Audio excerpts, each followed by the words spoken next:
베네수엘라 강진으로 현재까지 사망자 1,450명, 실종자는 비공식 집계로 7만 명을 훌쩍 넘어섰습니다. 골든타임이 지나면서 유엔과 베네수엘라 정부는 구조에서 구호와 복구로 전환하고 있습니다. 뉴욕 연결의 자세한 소식 알아보겠습니다. 이승윤 특파원, 안타깝게도 시간이 갈수록 인명피해가 늘고 있다고요? 네, 그렇습니다. 호르헤 로드리게스 베네수엘라 국회의장은 베네수엘라를 강타한 강진으로 인한 사망자가 1,350명, 부상자는 3,150명이라고 발표했습니다.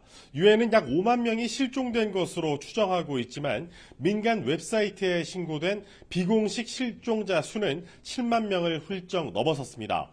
전문가들이 사고 후 생존 가능성이 가장 크다고 판단하는 골든타임인 사고 발생 후 72시간이 이미 지나면서 현장의 초조함은 극에 달한 상황입니다. 피해 지역에 여진이 이어지며 구조 작업은 난항을 겪는 것으로 전해졌습니다. 특히 연소의 충격으로 닫힌 건물의 기둥이 상부의 무게를 견디지 못하고 무너지면서 각 층이 팬케이크처럼 겹겹이 포개지듯 주저앉았습니다. 이는 구조대원들의 잔해 틈새 진입을 극도로 어렵게 만들어 수색 난이도를 높이고 있습니다. 심각한 교통체증과 당국의 통제 역시 구조 현장 진입을 가로막고 있습니다.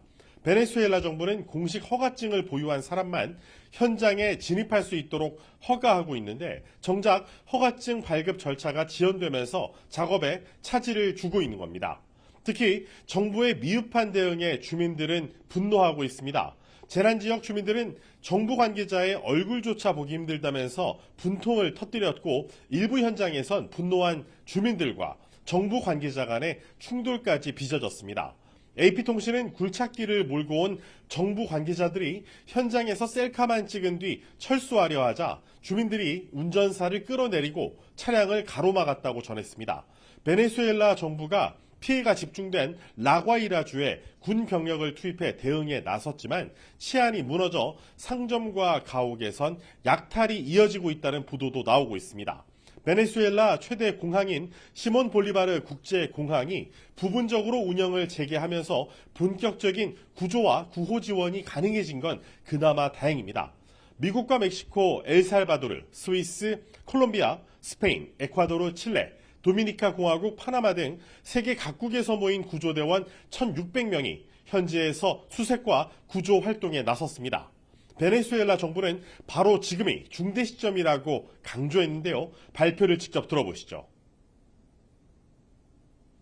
Estamos en horas críticas, en horas cruciales para seguir rescatando vidas y para la edificación de campamentos donde puedan estar aquellas personas que perdieron sus hogares o aquellas personas que en estos momentos no pueden regresar por alguna razón a sus viviendas y a sus hogares.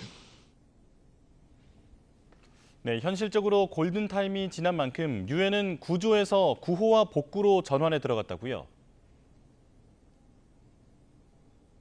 네, 그렇습니다. 유엔 인도주의 업무 조정국은 생존자 탐색 작전이 점차 마무리되면서 피해 규모가 명확해지고 있다며 합동 조율 체계의 현장 가동을 강조했습니다. 특히 대피소 내 물자와 필수품 배분이 궤도에 올라서야 하고 비상식수가 바닥나는 시점인 만큼 급수와 위생 인프라가 생사의 갈림길이 된다고 짚었습니다. 직접 들어보시죠.